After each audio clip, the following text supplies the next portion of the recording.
Estamos nós com a foto de Ubaldi na época em que ele era professor de inglês em Módica, né? E em 4 verões sucessivos, na Tenuta Santo Antônio, né? Em Colle Umberto, que é um vilarejo, né? Próximo da Perúgia, acho que pertence a Perúgia, a capital da Úmbria, né? Que está bem próximo de Assis e de Foligno, né? Naquela região tão acalentada e confortada em vibrações franciscanas, né? Ali Ubaldi, então, em 4 verões sucessivos, de 32 a 35, ele nos brinda com esta obra famosa. Aqui fala sua voz, doce e suave, sábia e contundente, né? Não perguntes o meu nome, não tente individuar-me, ninguém o poderia. Então Ubaldi serve-se de instrumento para transmitir aquela voz que ele chama de sua voz, né? E de fato a Grande Síntese ela é escrita numa voz extremamente tocante e contundente para nós. Então ler a Grande Síntese é entreabrir-nos a alma aos raios de uma luz, como as pétalas de uma flor se entreabrem ao sol, né? Para nos acalentar, nos reconfortar com a sabedoria do infinito. E a Grande Síntese foi aplaudidíssima e recebida quase que no mundo todo, né? Com bastante entusiasmo e com bastante convicção de que se tratava de uma voz superior, de alguém que edita com sabedoria e com conhecimento. A Grande Síntese ela encontrou um grande entusiasmo aqui na nossa nação, a nação eminentemente entreaberta, né? Uma fecunda nação já preparada para as florações do Espírito, né? E em 1937, a Grande Síntese foi traduzida na nossa nação por Guion Ribeiro. Vocês conhecem Guion Ribeiro? Quem não conhece Guion Ribeiro, né? O tradutor de Kardec, né? Um homem erudito que traduziu várias obras e traduziu a Grande Síntese. E em 1939, a Federação Espírita Brasileira publicou a Grande Síntese na nossa nação, um livro belíssimo, capa dura, né? Uma publicação primorosa, mas em 37 os capítulos da Grande Síntese foram publicados no Reformador, da tradução de Guion Ribeiro, né? A cada número um capítulo, né? E depois o livro em 1939. E quem faz a introdução deste livro? Nada menos, nada mais do que o nosso Emmanuel, né? O Atílio já nos apresentou um pedacinho dessa lição. Nós temos aqui um pedacinho um pouco maior desta introdução que eu vou ler com vocês, né? Para prepararmos um pouco o nosso coração, né? Tá bem? Para acalentarmos um pouco a nossa alma e nos predispormos a mergulhar nos elevados conceitos de A Grande Síntese. Primeiro o livro de Ubaldi, como também o nosso Atílio já nos disse, né?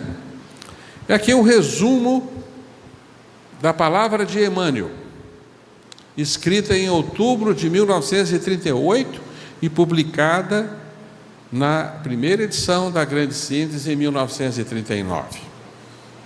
Então assim diz Emmanuel: quando todos os valores da civilização do Ocidente desfalecem numa decadência dolorosa, é justo que saudemos uma luz como esta, que se desprende da grande voz silenciosa de A Grande Síntese.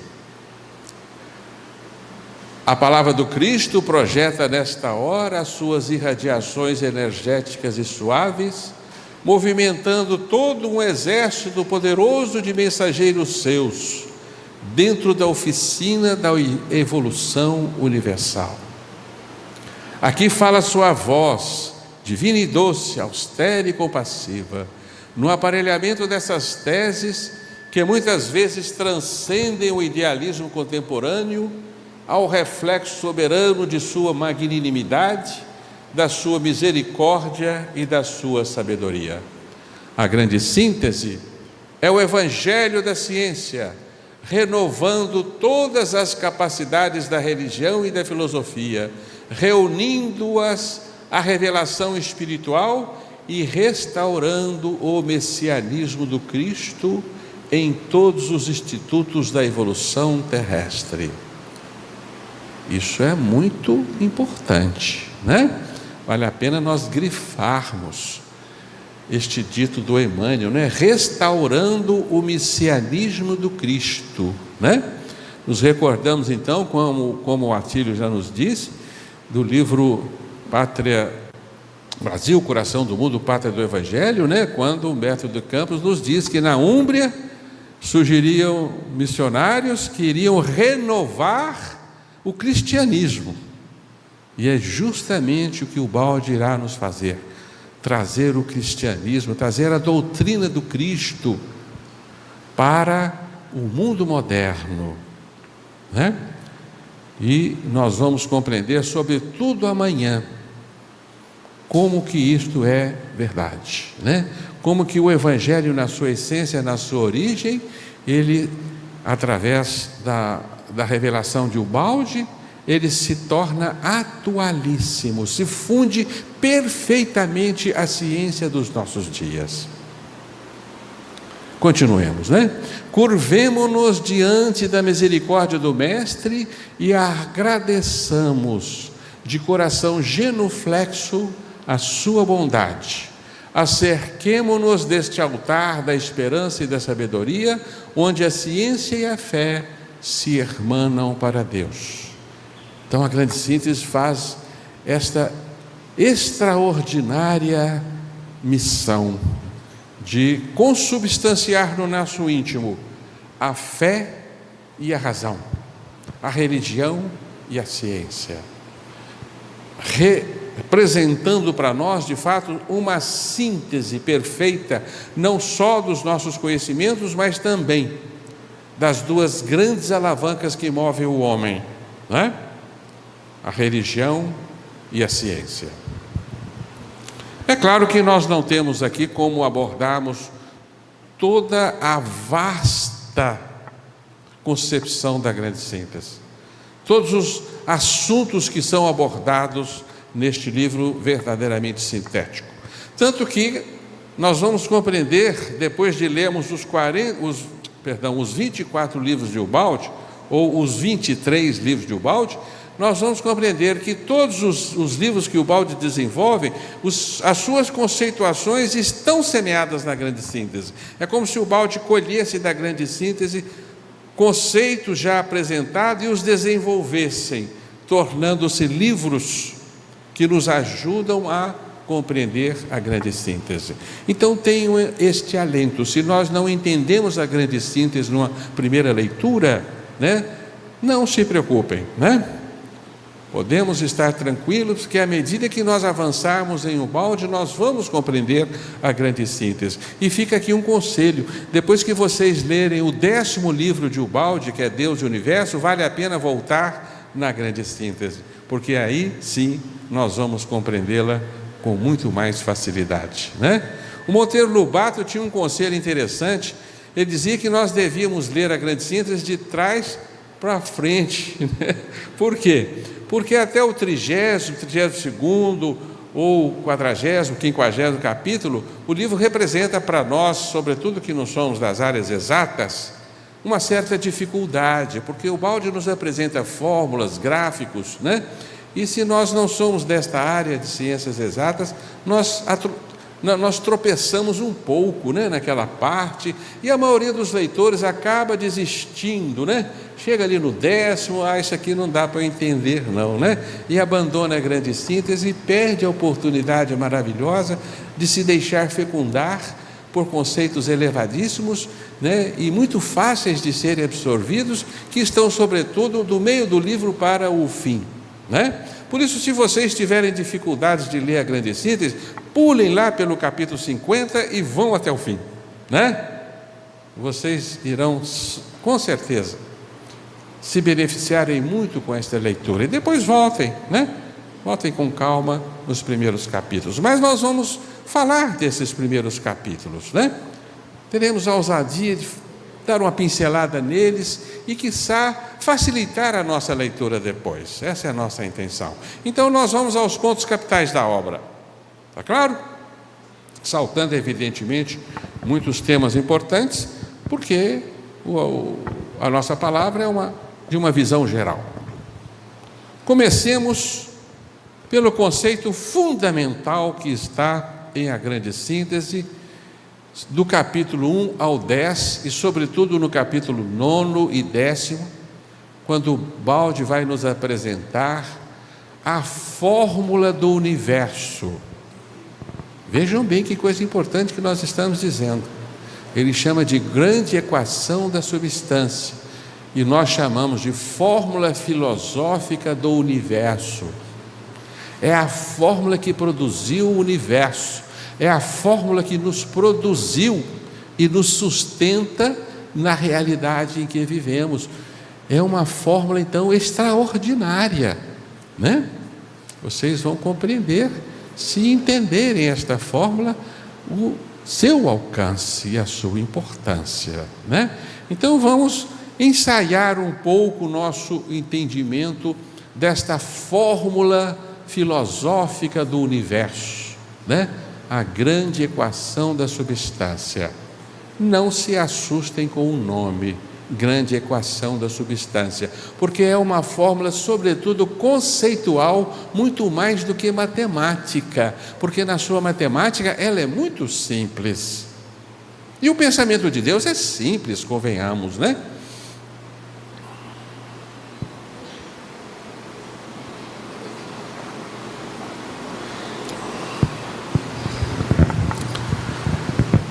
Conta-nos o Baldi que certa feita ele caminhava solitariamente na praia de Falconara, no norte da Itália, no mar Adriático.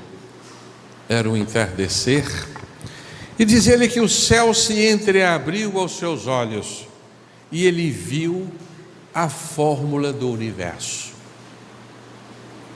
Depois ele vai nos relatar esta fórmula na Grande Síntese, mas naturalmente que o seu espírito, né, já se preparava para escrever a Grande Síntese, já então, né, pressentindo, vislumbrando na sua tela psíquica esta extraordinária fórmula.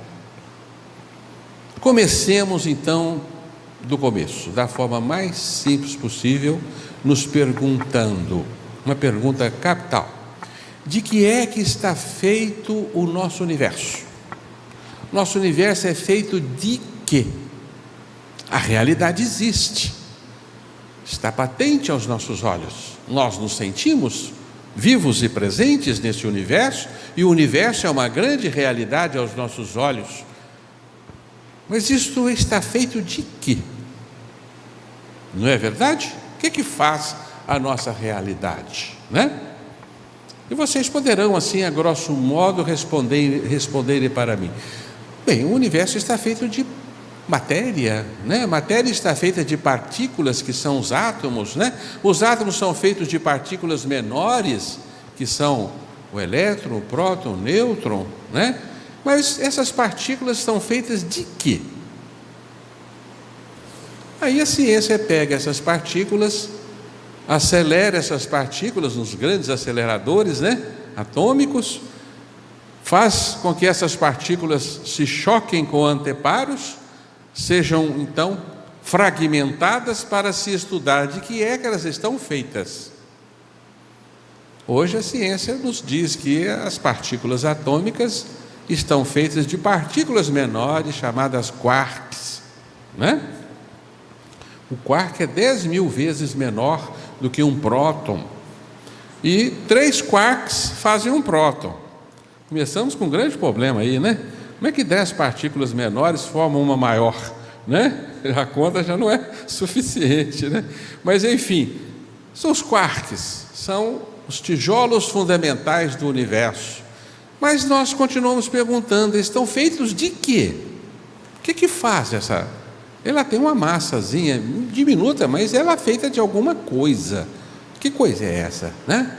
A ciência pesquisa, estuda e chega à conclusão de que isso é energia embatumada, né? Energia coagulada, energia concentrada, né? Pois bem, é uma energia, algo sem peso, sem medidas, mas essa energia está feita de quê? O que faz essa energia, né? E diante dessa pergunta, nossa mente se esvai. Caímos numa pergunta proibida, né? Daquelas que você faz para os meninos. Menino, para de perguntar, porque fica o quê? Chega uma hora que não tem, né, perguntas, não tem resposta para as perguntas, né? A ciência hoje nos fala que isso é feito de quid, que é uma palavra do latim que significa o quê. Então, o que está feito a matéria? De quid. E o que é o quid? Quid é o quê? Uai. Uai é uai. É o quê, uai? Pergunta proibida para a mente humana, né? É o limite das nossas interrogações. Você perguntar, tudo está feito de quê? Né? Que pressupõe uma outra pergunta, mas esse quê que forma tudo veio de onde? Né?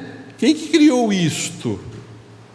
Essas perguntas estão travadas, né, na goela da ciência, digamos assim, né? Porque a ciência não tem como responder, não é verdade? A não ser que ela aprenda a pronunciar uma palavra muito curtinha que todos conhecemos, facílima de se dizer, que é Deus, né? Verdade? Mas a ciência ainda, no seu orgulho, não quer pronunciar esta palavra, né?